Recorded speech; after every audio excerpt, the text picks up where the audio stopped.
সরাসরি আমাদের প্রতিনিধি ব্রতদেব ভট্টাচার্য আমাদের সঙ্গে রয়েছেন। ব্রতদেব, একদিকে চাকরিহারারা বলছেন যে তারা শান্তিপূর্ণভাবে অবস্থান করছিলেন, অন্যদিকে পুলিশের বক্তব্য আইন ভাঙলে ব্যবস্থা তো নিতেই হবে, কিন্তু এরকম একটা রক্তাক্ত পরিস্থিতি চাকরিহারারা তাদের তো হকের চাকরির দাবিতেই গিয়েছিলেন, কেন তৈরি হলো?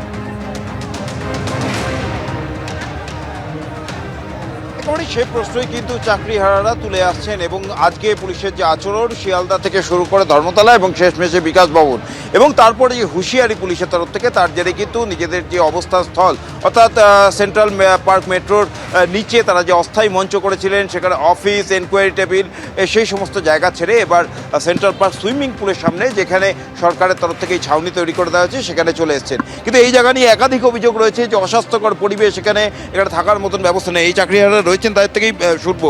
পুলিশ তো হুঁশিয়ারি দিল এবং তার জন্যই কি সরে আসলেন? আমাদের হাইকোর্টের নির্দেশ ছিল যে আমাদের ওখান থেকে বিকাশ ভবনের সামনে থেকে সরে আসতে হবে। আমরা এখানে আসার ইচ্ছা ছিল, কিন্তু যেভাবে এইখানকার যে অস্বাস্থ্যকর পরিবেশ, যেভাবে মানে ইতস্তত নোংরাগুলো ছড়িয়ে আছে, মানে বলার বাইরে। এখানে কি শিক্ষকরা থাকে? এমনিই তো আমরা নোংরার মধ্যে ফেলে দেওয়া হয়েছে, সমাজের কাছে নোংরা দৃষ্টিতে ফেলে দেওয়া হয়েছে। তারপরে যেভাবে এখানে নোংরার পরিবেশ আছে, বলার নেই, প্রথম কথা। দ্বিতীয় কথা হচ্ছে, আজ পুলিশ যে আমাদের সাথে যে অমানবিক আচরণটা করলো, আমরা তো দেখতে পেলাম কোনো এক জায়গায় দুর্দান্ত প্রতাপ নেতা, তিনি দেখলাম মানে আইসিকে তিনি একদম উল্টোপাল্টা কথাবার্তা বলছেন। আর আমরা যারা যোগ্য শিক্ষক, আমরা পড়াশোনা করে বড় হয়েছি, আমরা সংস্কৃতির সাথে, আমরা সংস্কারের সাথে, সভ্যতার সাথে মানিয়ে নিয়ে বাঁচতে চাই, তাদের কাজকে রাস্তায় ফেলে দেওয়া হচ্ছে। আমার প্রশ্ন এই মুখ্যমন্ত্রী, মাননীয় মুখ্যমন্ত্রীর কাছে, যে ইনি সর্বদাই কি ভোটের রাজনীতি করবেন? উনি কি অঙ্কের হিসাব কষে দেখেন যে কোথায় আমার ভোট আছে, কোথায় আমার ভোট নেই? মানে শিক্ষার কোনো মূল্য নেই? তাহলে যারা অযোগ্য তাদের উনি আসল মা, আর যারা যোগ্য মানে আমাদের উনি সৎ মা। এই নিয়মটা কেন আসছে? এই দ্বিচারিতাগুলো কেন আসছেন? আমি বারবার করে ওনার কাছে আবেদন করব, আপনি আপনার রাজনীতির মাথা থেকে বেরিয়েছে একজন সাধারণ মানবিক হিসাবে বিচার করুন। যারা যোগ্য তাদেরকে বিদ্যালয়ে ফেরানোর ব্যবস্থা করুন, এবং ছাত্রছাত্রীদের সাথে যে সম্পর্ক, আমরা সত্যিই তাই, আমরা অত্যন্ত ব্যথিত, আমরা দুঃখ। আমাদের এই চাকরি কদিন থাকবে?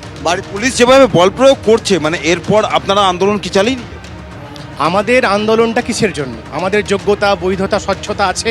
যারা আমরা বিগত 6-7 বছর ধরে শিক্ষকতা করেছি, যাদের এগেনস্টে কোনো রকম ধরনের কোনো দুর্নীতির নাম ছিল না, সিবিআই বা কমিটির কোনো নাম ছিল না, কিন্তু আমাদের এটা হকের চাকরি, ন্যায্য দাবি। তো যতদিন না সেই ন্যায্য দাবিতে তারা প্রথম দিন থেকে তাদের এই অভিযোগ, এই দাবি জানিয়ে আসছেন এবং তারা শান্তিপূর্ণ আন্দোলন করছিলেন। যে কথা পুলিশ বলছে যে শান্তিপূর্ণ আন্দোলনই করতে হবে, এবং শান্তিপূর্ণ আন্দোলনের আগে তাহলে পুলিশ এই অত্যাচারটা করলো কেন, এই দাবি করছেন চাকরিহারা শিক্ষক শিক্ষিকারা।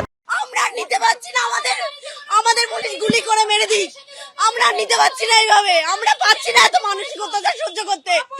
আমরা শান্তিপূর্ণ আন্দোলন করছিলাম, শান্তিপূর্ণ আন্দোলন, আমাদেরকে পুলিশ এইভাবে আমাদের ফেরিয়ে যাচ্ছে কেন? ওনারাও তো কোনো কারণ এসে পড়েছে টিচারের কাছে, আমরা তো শিক্ষক, এখানে এই ব্যবহার করে এখানে চোরদেরকে প্রশ্রয় দেওয়া হয়, এই রাজ্যে টিভি হিস্ট্রি চোরদেরকে বসা হয়, চোরদের দিয়ে যাচ্ছে, আমরা জানি না কোথায় যাচ্ছে।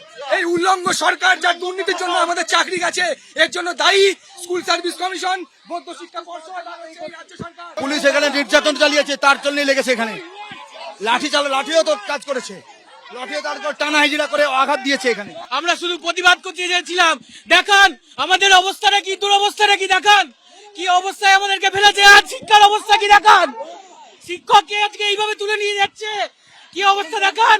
এই নগ্ন সরকার, পুরো নগ্ন সরকার একটা, আজকে আবার এই অবস্থায় এই নগ্ন সরকার। আমাদের একটাই দাবি ছিল, মুখ্যমন্ত্রী আমাদের সাথে সাক্ষাৎ করুক। আমাদের যেহেতু নোটিফিকেশন বার হয়েছে, বেশ কিছু বিষয় নিয়ে আমাদের কথা বলার ভীষণ দরকার ছিল ওনার সাথে।